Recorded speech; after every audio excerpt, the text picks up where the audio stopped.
Ces trous noirs sont les plus mystérieux de l'univers. Ils auraient des caractéristiques différentes et des particularités très spéciales, faisant d'eux les éléments les plus intrigants de l'univers.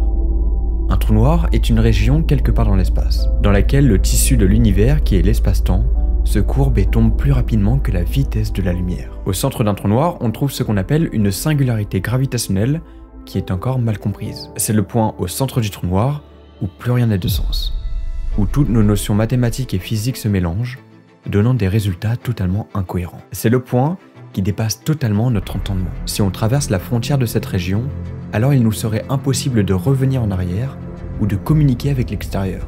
C'est le point de non-retour, où on est perdu à jamais dans le trou noir. Mais autre part, dans une région très lointaine, tellement lointaine qu'on remonte à la création de l'univers, seraient nés ce qu'on appelle des trous noirs primordiaux, et qu'on trouverait désormais partout dans l'univers.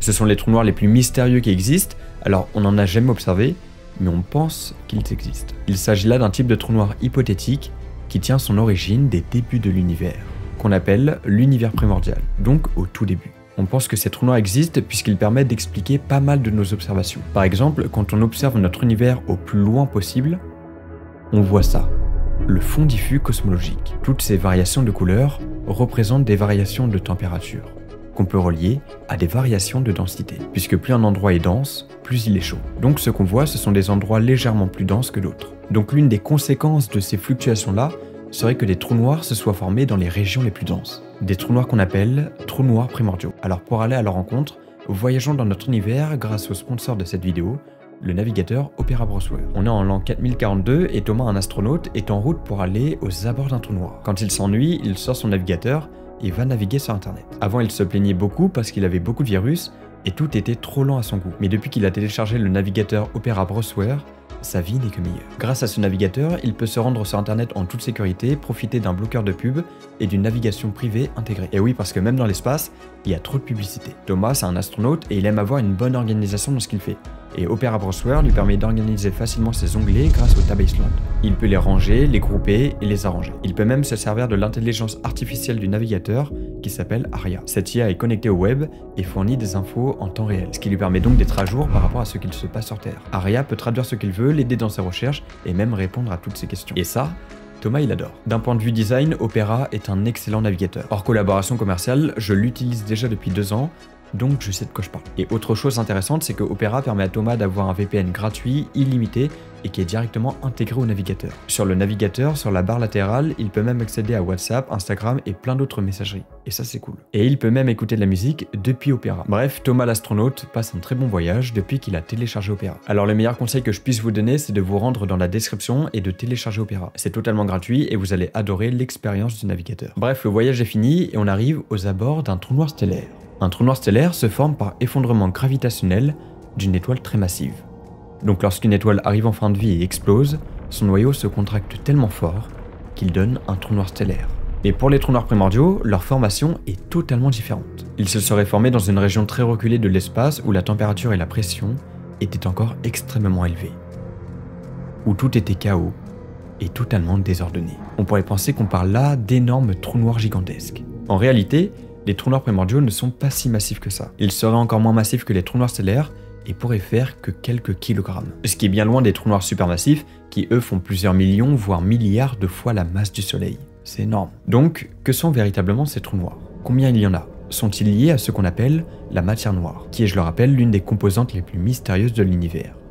De quoi s'agit-il réellement? Le Big Bang marque le début de l'univers tel qu'on le connaît. Une étape cosmique violente et soudaine qui a eu lieu il y a environ 13,8 milliards d'années. À ce moment-là, l'univers était infiniment chaud et dense. Un point qu'on considère comme la toute première singularité qui existe s'appelle la singularité primordiale. En une fraction de nanoseconde, cette singularité primordiale a subi une expansion tellement violente qu'elle a donné le Big Bang et notre univers aujourd'hui. C'est là où il a grandi, où tout s'est dilaté et étendu sur des distances gigantesques. La gravité s'est découplée des 4 grandes forces fondamentales, et les premières particules élémentaires, comme les quarks et les électrons, ont pu se former dans les premières nanosecondes. La force forte se découple et les premiers protons et neutrons apparaissent dans la minute. Pendant les 380 000 premières années, l'univers était un brouillard de plasma chaud et dense, là où les atomes d'hydrogène commençaient à se former.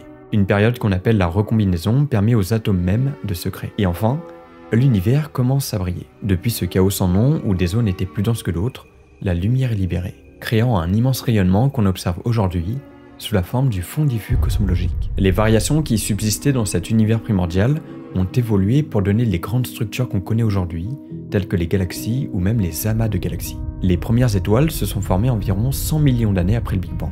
Elles ont fusionné des éléments légers en éléments plus lourds, formant les premiers métaux de l'univers, comme l'or. Cet élément si précieux est convoité par l'homme de nos jours. Des galaxies ont continué de se former et d'évoluer au fil du temps. Ainsi, l'univers a évolué dans son état premier, chaotique, en un univers complexe qu'on connaît aujourd'hui. Pendant toute cette période, l'univers aurait donné naissance à un très grand nombre de trous noirs.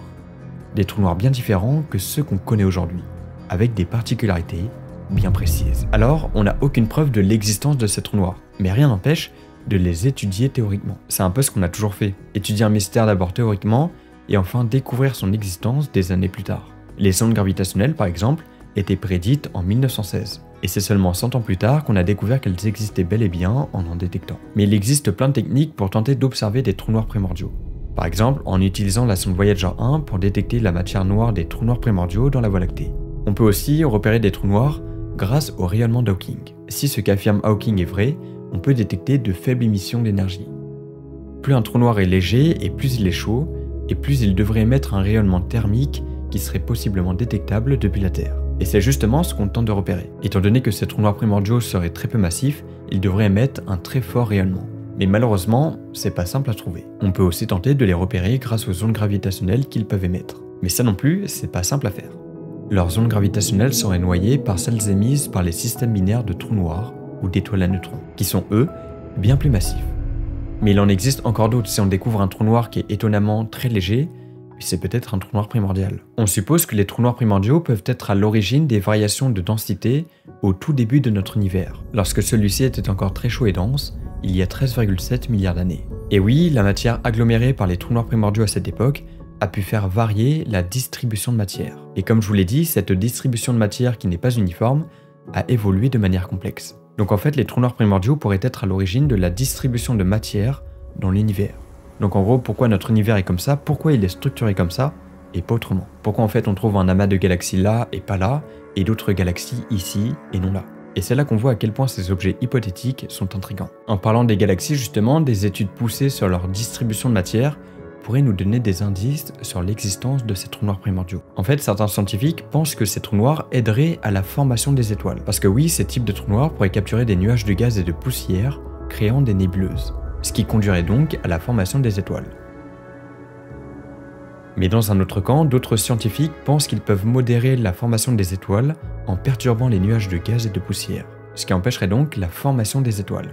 C'est contradictoire. Il y a une autre hypothèse qui dit que les trous noirs primordiaux aideraient à la formation des galaxies spirales comme la nôtre. Ce qui signifie que si on veut en observer, eh bien on devrait pointer nos télescopes vers des galaxies spirales pour avoir plus de chances d'en détecter. Mais pourquoi ? Eh bien parce que les trous noirs primordiaux pourraient aider à maintenir la stabilité d'une galaxie. Si on dézoome un peu dans notre univers, on pense que ces trous noirs pourraient influencer la formation et l'évolution des amas de galaxies. Un amas de galaxies, c'est un regroupement de galaxies liées gravitationnellement, comme notre galaxie se situe dans un regroupement de plusieurs autres galaxies, celui qu'on nomme le groupe local. Ces objets astrophysiques sont beaucoup étudiés dans la cosmologie, puisqu'ils recèlent plein de mystères. Les études des amas de galaxies pourraient fournir des indices sur leur présence, puisqu'ils pourraient aussi contribuer à leur formation. Mais les scientifiques voient même encore plus grand, en supposant que ces trous noirs seraient à l'origine des superamas, qui sont là des regroupements d'amas de galaxies. Par exemple, la Voie lactée se situe dans le groupe local qui lui-même se situe dans le superamas de Laniakea. Et donc les trous noirs primordiaux pourraient être eux-mêmes les auteurs de ces superamas-là. Et donc par effet boule de neige, expliquer pourquoi nous sommes là. Comme je vous l'ai dit, au début de l'univers, tout était chaud et dense. Les 4 forces fondamentales se sont séparées et dès les premières secondes, on a 2 grandes hypothèses pouvant expliquer l'apparition des trous noirs primordiaux. La première, c'est la théorie des fluctuations primordiales. Cette théorie spéculative nous dit qu'au cours des premières secondes de l'univers, l'espace-temps était très instable. Pour ceux qui ne savent pas ce qu'est l'espace-temps, je vous laisse aller voir ma dernière vidéo, un big documentaire, il est vraiment cool. Pendant cette période, il y avait de grandes variations de température, de densité de matière et d'énergie. Ces fluctuations étaient causées par des perturbations dans l'espace-temps primordial et des différents types de contenus. Puisque la matière apparaissait, la matière noire jouait aussi de ces fameux tours. Bref, tout était agité. C'est-à-dire que l'univers était tellement dense et énergétique qu'il a créé tout seul des trous noirs. Ces trous noirs, qui sont appelés aujourd'hui trous noirs primordiaux. Ils auraient donc subsisté jusqu'à aujourd'hui en influençant gravitationnellement tout l'univers et en donnant la forme aux galaxies et leur distribution. Donc ce qui fait que notre univers est comme ça et pas autrement, et c'est pour moi l'hypothèse la plus probable. Mais il y en a une seconde qu'on nomme la théorie de la phase de transition. À savoir, celle-ci, c'est une théorie qui est un peu moins acceptée. Selon cette théorie, les trous noirs primordiaux se sont formés au moment de la séparation des forces fondamentales. Pendant les 10 puissance moins 43 secondes ayant suivi l'instant 0, quand les forces étaient unifiées, puis se sont détachées juste après. Au cours de cette transition, la gravité était plus forte qu'elle l'est aujourd'hui. Ça aurait donc permis à la matière qui était en train de se former de s'effondrer gravitationnellement à certains points, formant des trous noirs. Quoi qu'il en soit, peu importe la théorie, les trous noirs primordiaux se sont formés au tout début de notre univers. Est-ce que vous vous rendez compte? On parle là d'objets physiques extrêmement vieux provenant des origines de notre univers. La masse d'un trou noir primordial serait déterminée par la taille des fluctuations de densité qui ont provoqué sa formation. Ceux qui sont les moins massifs auraient une masse de l'ordre de la masse de Planck, qui est donc la masse la plus faible possible de notre univers, alors que les plus massifs pourraient possiblement avoir une masse de 100 masses solaires. Et donc ils auraient une taille comprise entre la longueur de Planck, qui est la plus petite taille de l'univers, et quelques kilomètres. Les trous noirs primordiaux, les trous noirs supermassifs et les trous noirs stellaires ont toutes les mêmes particularités. Seulement ils se différencient de par leur masse et de par leur formation. Et aussi, peut-être que les trous noirs primordiaux seraient faits de matière noire. On parle là de la substance invisible qui compose notre univers à 25%. Pour ceux qui veulent en savoir plus sur cette matière noire, je vous laisserai aller voir ma prochaine vidéo qui sort samedi. Concernant l'évolution des trous noirs primordiaux, on pense que les plus petits, donc les moins massifs, se sont évaporés très rapidement, tandis que les plus gros continueraient d'exister aujourd'hui et peut-être même qu'ils agglomèrent encore de la matière. La masse des trous noirs stellaires, donc ceux qui résultent de la mort des étoiles, est comprise entre 3 et 20 fois la masse du Soleil. C'est pour ça que leur taille est comprise entre 10 et plusieurs centaines de kilomètres. Ça reste petit, mais parce que c'est très dense. Imaginez toute la Terre entière dans une simple boîte de conserve. Alors la comparaison est peut-être pas à l'échelle, mais vous voyez un peu l'image. Les trous noirs stellaires ont pu exister qu'à partir d'une centaine de millions d'années, suivant la phase du début de l'activité stellaire, 100 millions d'années après le Big Bang. Par contre, pour les trous noirs supermassifs, on ignore encore leur formation. C'est probable qu'ils se soient formés dans les premiers instants de l'univers grâce à de la matière ordinaire ou même de la matière noire. Ça c'est donc encore un sujet de recherche, mais on remarque qu'il y a une relation. Comme les trous noirs primordiaux se sont formés pendant la période de l'univers primordial, c'est pas impossible qu'ils aient pris de la masse encore et encore, jusqu'à former des trous noirs qu'on connaît actuellement, comme les trous noirs supermassifs. Donc en gros, les trous noirs supermassifs seraient des trous noirs primordiaux. La seule chose qui pourrait nous faire dire ça, c'est que ces deux types de trous noirs sont très vieux, et pourraient en fait avoir la même origine. Mais bon, là on parle de trous noirs qui ont une masse entre 100 000 et des dizaines de milliards de fois la masse du Soleil. Le plus gros qu'on connaisse aujourd'hui, c'est TON 618, avec une masse de 66 milliards de masses solaires. Leur taille est donc comprise entre 100 000 et 50 milliards de kilomètres, ce qui est hallucinant. Finalement, quand on remet toutes ces théories dans l'ordre, on arrive à un scénario assez cohérent. Au départ, il y avait de légères variations de densité dues à des fluctuations quantiques. Ça aurait donc créé des amas de matière plus denses que d'autres. Dans cet univers encore très jeune, si la densité de matière atteignait un certain seuil, alors la région pouvait s'effondrer gravitationnellement, formant un trou noir. Avec le temps, ils auraient pris en matière, grandi et pris de plus en plus de masse, formant donc peut-être les trous noirs supermassifs qu'on connaît aujourd'hui, qui sont au centre de toutes les galaxies. Enfin ça on n'en est pas sûr, mais on le suppose. Ça aurait donc finalement contribué à la formation des galaxies, des amas de galaxies et des superamas de galaxies, expliquant ainsi la répartition globale des galaxies dans l'univers. Alors peut-être que la matière noire a aidé à la formation de ces trous noirs. Des régions de densité très élevée ont pu naturellement se créer et ces trous noirs là se sont formés. Mais en formant des hypothèses, il en existe plusieurs. Mais en vérité, peut-être qu'on n'aura jamais la réponse. Mais alors la question c'est quel est le véritable lien entre les trous noirs primordiaux et la matière noire. Pour rappel, la matière noire c'est une forme de matière hypothétique qui compose notre univers mais qui est invisible. Ce qui signifie qu'elle n'émet pas, elle ne réfléchit rien et n'interagit avec rien de ce qui est visible. C'est pour ça qu'on ne peut pas la voir. On pense seulement qu'elle existe de par son influence gravitationnelle. On la remarque parce qu'elle a une masse. En d'autres termes, on décrit son existence de par l'influence qu'elle a sur la matière ordinaire, donc la matière visible. Mais ça, je vous en parlerai dans la vidéo de samedi. Le lien en fait, c'est juste la formation des trous noirs primordiaux. Les interactions entre matière noire et matière ordinaire auraient pu provoquer l'accumulation de matière noire dans des régions de densité élevée, agissant comme une graine pour l'effondrement gravitationnel. Alors après, il faut noter que cette matière est hautement spéculative et en vérité, on n'en sait rien. Il se pourrait même que les trous noirs primordiaux soient uniquement composés de matière noire, ce qui expliquerait pourquoi il est difficile de les observer. Après, comme je vous l'ai dit, les trous noirs primordiaux seraient théoriquement très peu massifs. Donc grâce au rayonnement d'Hawking, ils se seraient déjà évaporés. Imaginez un trou noir d'1 milliard de kilogrammes, ce qui reste très peu pour un trou noir.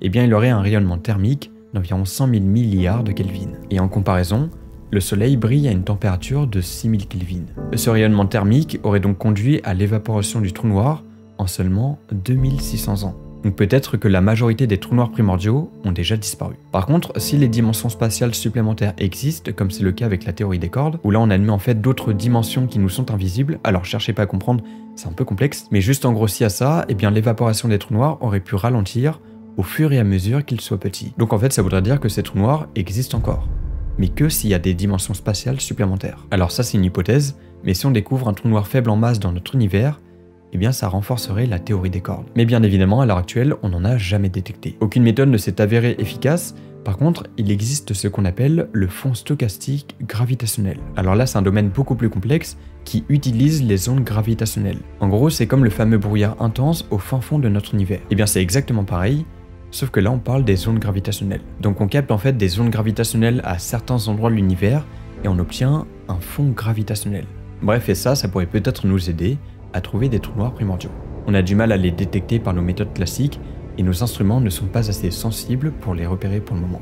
En fait, il suffit pas d'avoir juste un télescope, il faut des collaborations internationales utilisant des interféromètres kilométriques et plein d'autres instruments de pointe. Et si, comme on le pense, la plupart d'entre eux se sont possiblement déjà évaporés, eh bien ça laisse peu de chances pour en détecter. Ce qu'on cherche véritablement, ce sont des effets qui sont générés par les trous noirs primordiaux.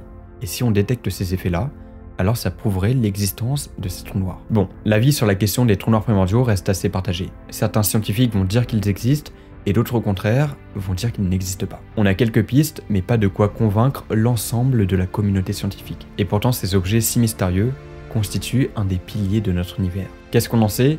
À l'heure actuelle, pas grand-chose. Mais peut-être que plus tard ou dans quelques années, on en apprendra beaucoup plus. Dans le cas contraire, il faudra trouver un autre moyen d'expliquer ce qu'on observe aujourd'hui. C'est ce que fait la science tous les jours, remettre en cause des théories pour comprendre notre univers. Et si vous voulez comprendre ce qu'est l'espace-temps, je vous laisse aller voir cette vidéo-là. C'est un big documentaire de presque 40 minutes où je parle en fait de l'espace-temps, du lien entre l'espace et le temps. J'espère qu'en tout cas cette vidéo vous aura plu, c'était The Prolos. Bye.